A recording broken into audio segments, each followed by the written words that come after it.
Yo le aprecio mucho al doctor Luis Enrique Pereda, integrante del Consejo Directivo de la Barra Mexicana de Abogados, doctor en Derecho por el Instituto de Investigaciones Jurídicas de la UNAM, maestro en Derecho por la Universidad de California, abogado egresado del ITAM, sobre este tema de la solicitud de detención con fines de extradición hecha por un gran jurado en la Fiscalía del Distrito Sur de Nueva York en relación al hoy gobernador con licencia de Sinaloa, Rubén Rocha Moya. Doctor, buenas tardes, gracias por contestarme. Hola Joaquín, ¿qué tal? Muy buenas tardes. Un saludo a ti y a tu auditorio, a tus Gracias. órdenes. A ver, eh, ¿se violó alguna norma con al hacer pública esta solicitud de detención con fines de extradición? Que yo sepa, no, Joaquín, de la lectura que yo hago de la Constitución y de la ley de la materia, que es la ley de extradición, y del propio tratado de extradición que celebra México y Estados Unidos, yo no encuentro que se haya violado, pero afortunadamente tu auditorio y el país no dependen de mi interpretación, dependen de la interpretación de las autoridades competentes y hay mecanismos para determinar si hubo o no una violación de parte de Estados Unidos en esta solicitud, como tú lo has dicho extraordinariamente bien, con fines de extradición. Pero lo que sí me queda claro es que no le queda al gobierno mexicano la facultad de decidir si lo cumple o no lo cumple. Está obligado por la Constitución, está obligado por la ley y está obligado por el tratado internacional que firmó.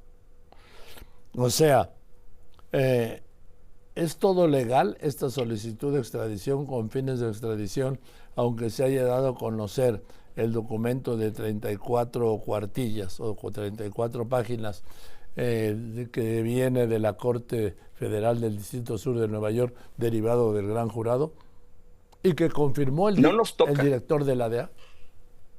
no nos toca ni a los particulares ni al gobierno decidir qué actos de autoridad cumplimos y qué actos de autoridad no cumplimos. Tampoco nos toca a nosotros decidir qué contratos o qué normas jurídicas son correctas o incorrectas y a Caramba, partir de ahí Santana. cumplirlas o no. Nosotros estamos obligados a seguir el sistema normativo que nos rige. Específicamente en el caso del gobierno mexicano, el gobierno mexicano tiene una constitución que le obliga en el artículo 119, en su último párrafo, la ley de extradición y el tratado internacional firmado entre México y Estados Unidos. México tiene que actuar como dicen las normas y no puede excusarse en decir que él cree que el de enfrente no lo hizo adecuadamente. Si considera que Estados Unidos violó algunos aspectos del tratado internacional de extradición firmado entre ambos países, que ejecute los mecanismos que el propio tratado establece y que la propia normatividad establece. Lo que no puede suceder es que decida cuándo sí y cuándo no va a cumplir con su obligación jurídica. A ver, ¿y cuál es la obligación jurídica del gobierno de México ante esta solicitud? Urgente, además. Evita, evitar que las personas, las 10 personas que señaló la Fiscalía de Nueva York, se den a la fuga. Y para eso solicitó una medida de prevención, que es detenerlas de su libertad en lo que se formaliza la solicitud de extradición.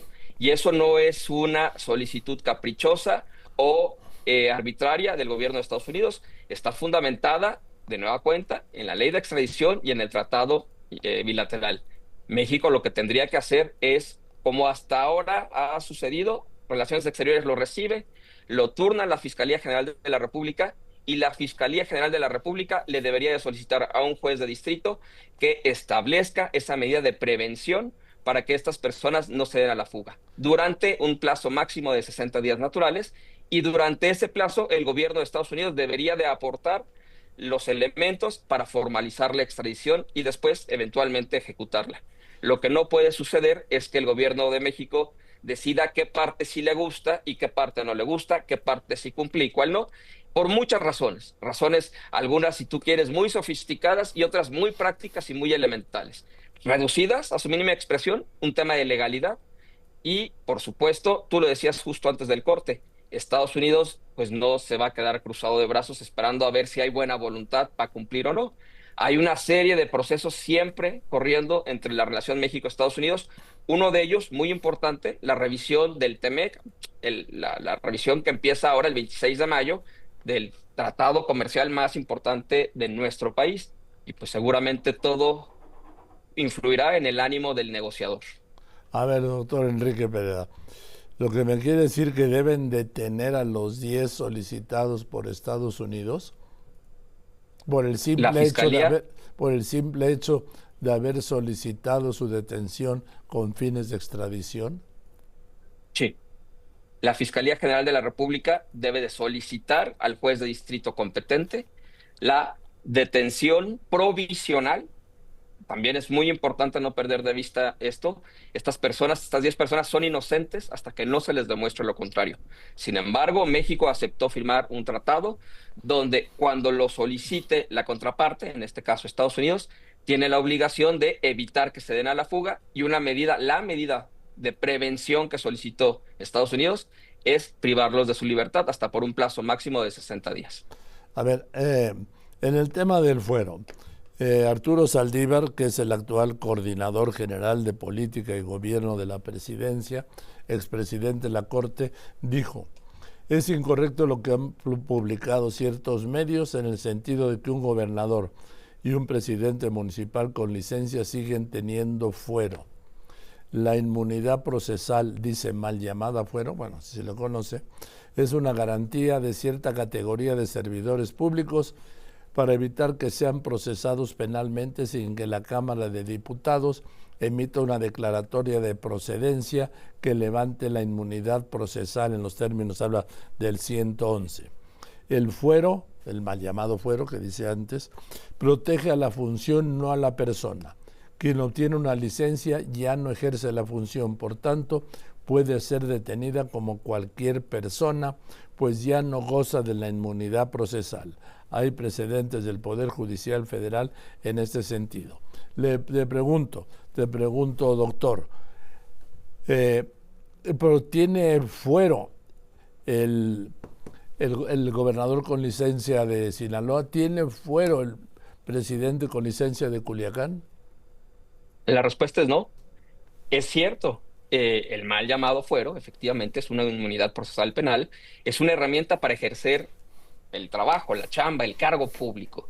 Si ese cargo público no se está ejerciendo porque se tiene una licencia, no hay fuero. Entonces, ¿qué es lo que procede? Porque yo hay un momento que me estoy empezando a confundir entre lo que me dices tú, un perito y un experto en esto, y lo que está señalando el gobierno en cuanto a lo inédito de pedir la orden de detención con fines de extradición de un gobernador en funciones, lo cual es cierto, es inédito, pero en muchísimas ocasiones, bueno, en todas las extradiciones se pide la solicitud de detención con fines de extradición, ¿no? Depende de cada caso en particular. Es, creo yo, aventurado a hacer generalidades en casos tan complicados o tan especiales como el de la extradición. Pero en este caso en particular, con los elementos que se tiene, yo te diría una expresión pues popular. ¿Para qué tanto brinco estando el suelo tan parejo? El gobierno de Estados Unidos, con fundamento en un tratado internacional, solicitó, lo has dicho tú, insisto muy bien, la detención con fines de extradición. México tiene una ley reglamentaria de ese tratado internacional, que es la ley de extradición. Tanto el tratado internacional como la ley reglamentaria establecen lo que debe de seguir a continuación, que lo hemos mencionado ya. Relaciones Exteriores lo pasa a Fiscalía General de la República solicita a juez de distrito medida de prevención hasta por 60 días naturales para que estas personas no se vayan a dar a la fuga. Las personas en cuestión dos que has mencionado, ¿tienen fuero? No, no tienen fuero. ¿Por qué no tienen fuero? Porque tienen licencia y al no estar desempeñando el cargo, no le acompaña el fuero. Déjame explicarlo de una manera tan sencilla. Hay una persona que hoy está ocupando el cargo de gobernadora, ¿no? Está Sí. bien. ¿Esa persona tiene fuero? Sí. Entonces, si aceptamos que el hoy gobernador con licencia también tiene fuero, entonces tendríamos dos fueros y solo un cargo y solo una persona ejerciendo el cargo, pues absurdo. La persona que ejerce el cargo tiene el fuero. La persona que no lo tiene, que no está ejerciendo el cargo porque tiene licencia, no tiene fuero. Y lo que procedería es que el gobierno mexicano acatara sus obligaciones bilaterales. Si el gobierno mexicano considera que Estados Unidos incumplió en algún grado alguna de las obligaciones recíprocas, que lo combata con los mismos mecanismos que el tratado y la ley establecen para eso, esencialmente también, por supuesto, la vía diplomática. De lo contrario, lo único que está haciendo es pues hacer malabares en el aire sin fundamento para ello. O sea, a ver, doctor Luis Enrique Pérez, ¿me quieres decir que Rubén Rocha debería estar en la cárcel con base en esta solicitud de extradición?